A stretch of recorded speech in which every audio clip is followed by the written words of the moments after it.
Hello साथियों, welcome to Gurukul exam. चलिए साथियों, सी टेट का सेकंड पेपर दोस्तों अभी भी समाप्त हुआ है और जिन प्रश्नों को आज पूछा गया था उन सभी प्रश्नों को आप सभी के लिए लेकर आए। तो प्लीज़ सभी छात्र वीडियो को लास्ट तक देखना। जैसा कि आप स्क्रीन पर देख पाएंगे, पहले प्रश्न में आपसे पूछा गया था कि वह स्तर जिसमें बच्चा किसी वस्तु एवं घटना के बारे में तार्किक रूप से सोचना शुरू कर देता है उसे हम क्या कहते हैं। तो मित्रों, जब बच्चा किसी घटना और वस्तु के बारे में तार्किक रूप से सोचता है तो उस अवस्था को हम कहते हैं मूर्त क्रियात्मक अवस्था। क्या कहते हैं? मूर्त क्रियात्मक अवस्था। ठीक है। नेक्स्ट प्रश्न में आपसे पूछा गया था बच्चों के बौद्धिक विकास के 4 सुस्पष्ट स्तरों को पहचाना गया था। बहुत अच्छा प्रश्न है साथियों। इसमें पहचाना गया था, किसने पहचाना था, ये आपसे पूछा गया है। तो ये पूछा गया था पियाजे ने। किसने पहचाना था? पियाजे ने। ठीक है। मैं आपको बता दूं, एक कोलबर्ग, स्किनर और पियाजे से जितने भी दोस्तों प्रश्न बनते हैं उन सभी प्रश्नों को याद करके जाना। ठीक है। चलिए आगे पूछा गया था अल्प वयस्क बच्चों के अधिगम, ध्यान से नोट करिएगा, अल्प वयस्क बच्चों के अधिगम प्रक्रम में अभिभावकों की भूमिका होनी चाहिए। बहुत अच्छा प्रश्न है। प्रश्न नंबर 3 का आंसर हो जाएगा अग्र सक्रिया। क्या साथियों? अग्र सक्रिया। ठीक है। चलिए आ जाइए साथियों, प्रश्न नंबर 4 पर आइए। बच्चों के संज्ञानात्मक विकास को सबसे अच्छे तरीके से कहाँ परिभाषित किया जा सकता है? बच्चों के संज्ञानात्मक विकास को सबसे अच्छे तरीकों से कहाँ परिभाषित किया जा सकता है? उसे कहते हैं साथियों विद्यालय एवं शिक्षा में। किसमें साथियों? विद्यालय एवं शिक्षा में। आगे आपसे पूछा गया, यहाँ पर डैश डैश दे रखा था, पूछा गया था को अनुप्रेरित शिक्षण के एक संकेत के रूप में विवेचित किया गया था। ठीक है, ये पूछा गया था। तो आपको बता दें, अनुप्रेरित शिक्षण के एक संकेत के रूप में विवेचित किया जाता है, वो किया जाता है विद्यार्थियों द्वारा प्रश्न पूछना। किसके द्वारा? विद्यार्थियों द्वारा प्रश्न पूछना। आगे आपसे पूछा गया मित्रों, ध्यान से नोट करिएगा, निम्नलिखित कक्षाओं में शिक्षण की खेल विधि आधारित है। निम्न कक्षाओं में शिक्षण की खेल विधि आधारित है। प्रश्न नंबर 6 का सही आंसर जो आएगा वो आपका आएगा विकास एवं बुद्धि के मनोवैज्ञानिक सिद्धांत पर। तो करेक्ट आंसर आपका हो जाएगा ऑप्शन नंबर सी वाला। आइए प्रश्न नंबर 7 पर आइए। डिसलेक्सिया संबंधित है किससे, ये आपसे पूछा गया है। प्रश्न नंबर 7 का आंसर होगा पठन विकार से। किससे साथियों? पठन विकार से। तो राइट आंसर आपका सी बिल्कुल सही आंसर आपका हो जाएगा। आइए मित्रों, प्रश्न नंबर 8 को पढ़ते हैं, काफ़ी इंपोर्टेंट है। विशेष रूप से जरूरतमंद बच्चों की शिक्षा का प्रबंध होना चाहिए।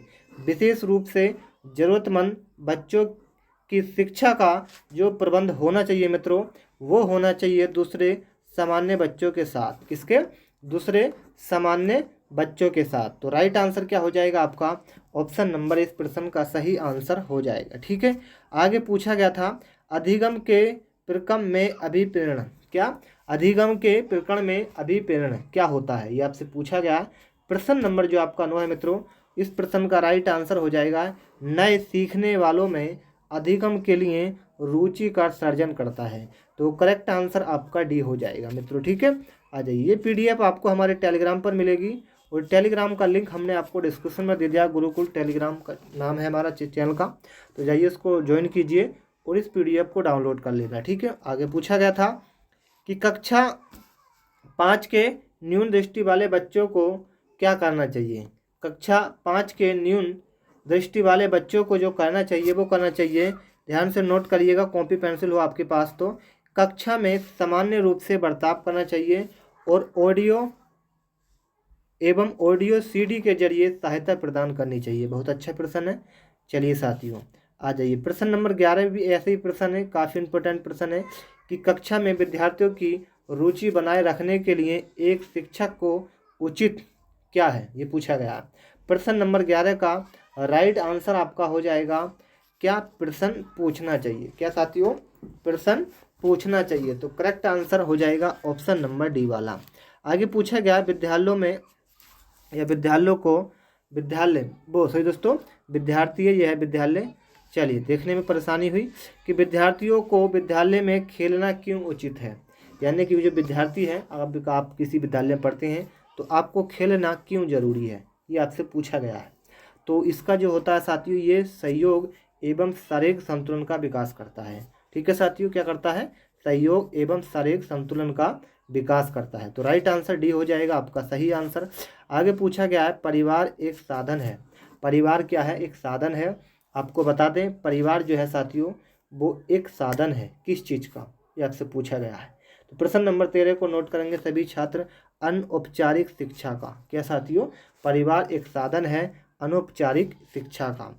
आगे आपसे पूछा गया, एक शिक्षक विद्यार्थी में सामाजिक मूल्यों को विकसित कर सकता है।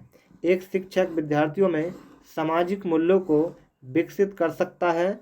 वो कर सकता है, नोट करिएगा मित्रों, वो कर सकता है आदर्श रूप से बर्ताव कर। क्या साथियों? आदर्श रूप से बर्ताव कर। तो राइट आंसर हो जाएगा आपका सी वाला।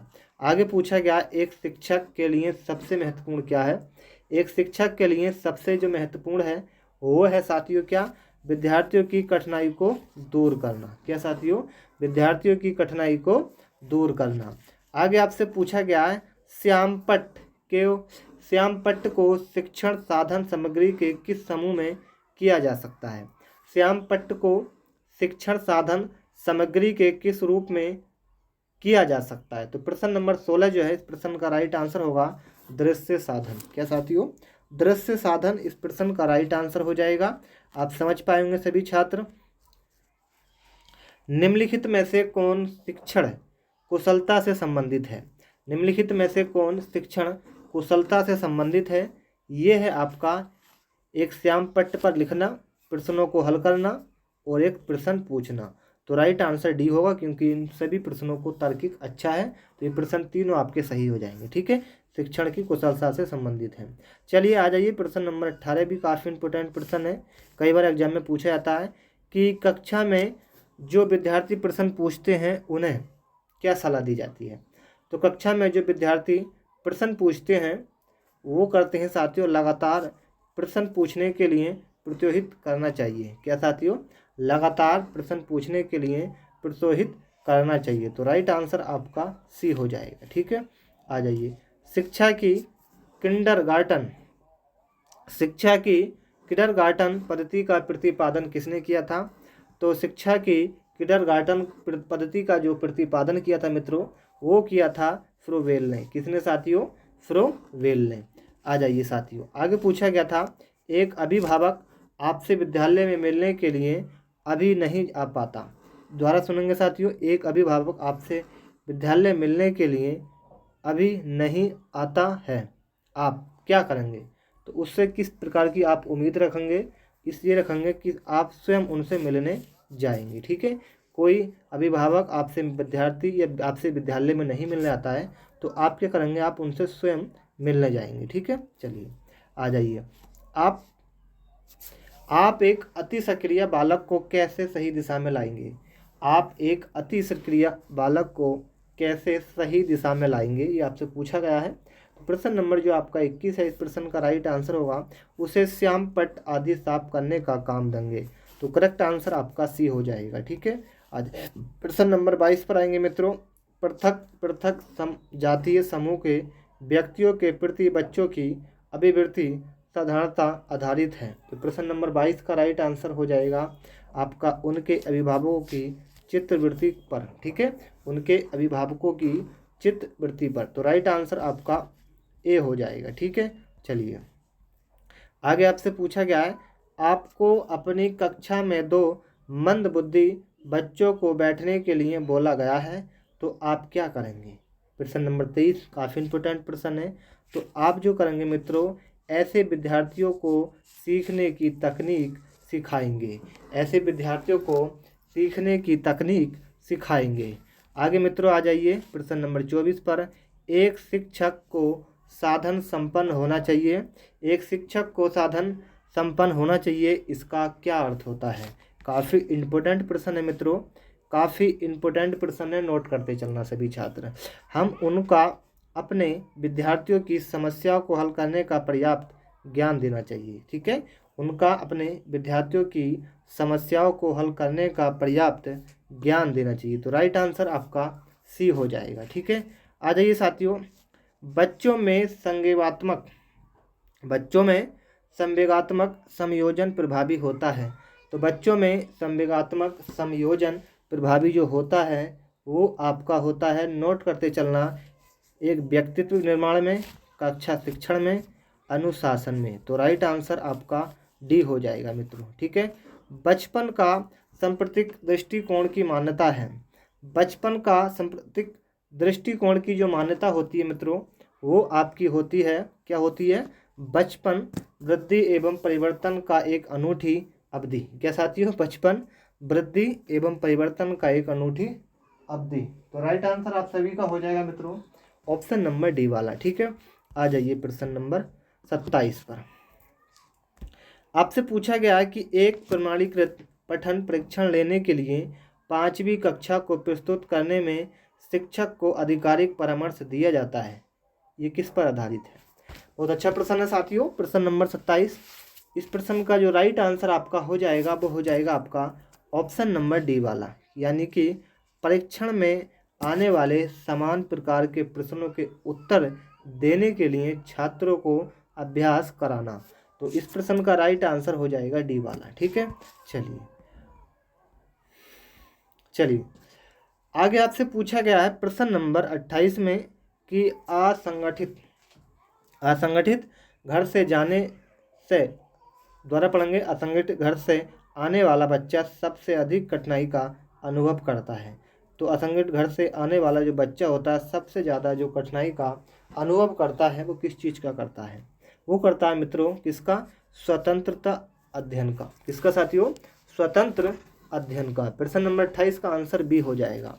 चलिए आगे आपसे पूछा गया है, आप देखते हैं कि एक छात्र बुद्धिमान है। आप देखते हैं कि एक छात्र बुद्धिमान है तो आप क्या करेंगे? तो साथियों प्रश्न नंबर जो आपका 29 है, इस प्रश्न का राइट आंसर हो जाएगा वह जैसे अधिक प्रगति कर सके उस तरह से अनुप्रेरित करेंगे। तो राइट आंसर आपका हो जाएगा ऑप्शन नंबर सी वाला। ठीक है। आ जाइए प्रश्न नंबर 30 पर। यदि कुछ विद्यार्थी कक्षा में अध्ययन की चित्तवृत्ति में नहीं है तो आप उन्हें क्या कहेंगे? प्रश्न नंबर 30 का आंसर होगा आप जो कहेंगे उन्हें उनकी रुचि अथवा आप अपने विषय के अनुसार रुचिपूर्ण चीज़ बताएंगे। तो राइट आंसर आपका हो जाएगा डी वाला। ठीक है। तो सही आंसर क्या हो जाएगा आपका? ऑप्शन नंबर डी वाला। ठीक है। चलिए तो ये साथियों कुछ महत्वपूर्ण प्रश्न थे जो आज पूछे गए थे। वीडियो अच्छी लगे तो लाइक कर देना, और आप चैनल पर पहली बार आए तो चैनल को सभी छात्र सब्सक्राइब करके बेल आइकन ऑन जरूर कर देना ताकि आपको अगली वीडियो का नोटिफिकेशन सबसे पहले मिलता रहे। तो मिलते हैं साथियों नेक्स्ट वीडियो में, तब तक के लिए जय हिंद जय भारत।